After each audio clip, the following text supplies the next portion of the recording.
hey guys, I'm welcoming you all and myself also back to my YouTube channel after 4 months and I'm really sorry for the irregularity.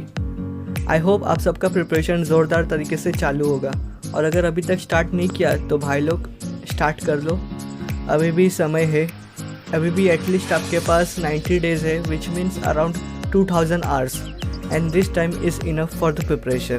आज मैं इस video के through जो आपको information देने जा रहा हूँ वो जनरली लोग एडमिशन के वक्त देते हैं, but I think that this is the right time for you to know all this things. मैंने ऐसे बहुत सारे केसेस देखे हैं जहाँ पर स्टूडेंट्स के पास डॉक्यूमेंट रेडी नहीं होते और इस कारण उनका एडमिशन कैंसिल होता है या फिर उनको ओपन कैटेगरी से एडमिशन लेना पड़ता है. और उनको रीज़न पूछा तो वो ये कहते हैं कि उनको जस्ट अभी पता चला या फिर 10-15 दिन पहले पता चला. And I am telling you 10-15 दिन इनफ टाइम नहीं है डॉक्यूमेंट्स रेडी करने के लिए. कुछ डॉक्यूमेंट्स ऐसे होते हैं जो बहुत ज़्यादा टाइम लेते हैं. The following are the documents which are common for all the categories. First one, updated Aadhaar card. आपके बचपन का आधार कार्ड आपको आगे नहीं काम लगेगा क्योंकि उसमें शायद आपका मोबाइल नंबर लिंक नहीं होगा. Second, income certificate. Third, domicile certificate. Now domicile certificate के जगह आपका बर्थ सर्टिफिकेट भी चलता है, बट कंडीशन ये है कि उसके ऊपर आपका बर्थ प्लेस महाराष्ट्र होना चाहिए. Fourth, nationality certificate. Again nationality certificate के जगह लिविंग सर्टिफिकेट भी चलता है, बट उसके ऊपर आपका नेशनलिटी इंडियन मेंशन्ड रहना चाहिए. Fifth, 10th marksheet. Sixth, 12th marksheet. Seventh, 12th leaving certificate. 8, ration card. Now this is not a mandatory but it was there in the required documents for our college, इसलिए मैंने ये भी रखा. 9th, own bank account.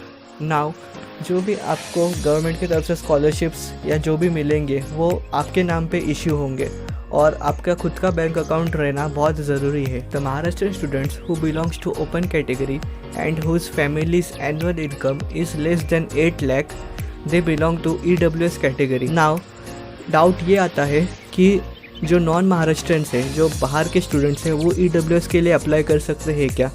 सो condition ये है कि आपके four fathers 1970s या 1980s के पहले महाराष्ट्र के रेसिडेंट होने चाहिए और इसका आपको प्रूफ भी देना पड़ेगा. For the students who belong to caste, the next document is caste certificate.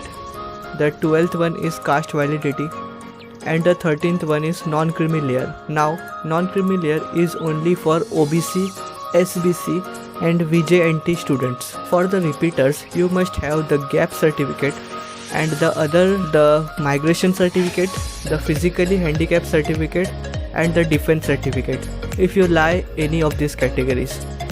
So the above mentioned were all the documents required for the admission through MSTCT in the engineering colleges. I know आप अभी अपने preparation में busy होंगे, but आप अपने भाई बहन या मम्मी पापा से कह के ये सारे डॉक्यूमेंट्स रेडी करवा सकते हैं. So that's all from my side in this video. You can contact me on Instagram for any queries and keep struggling, keep shining. Bye bye.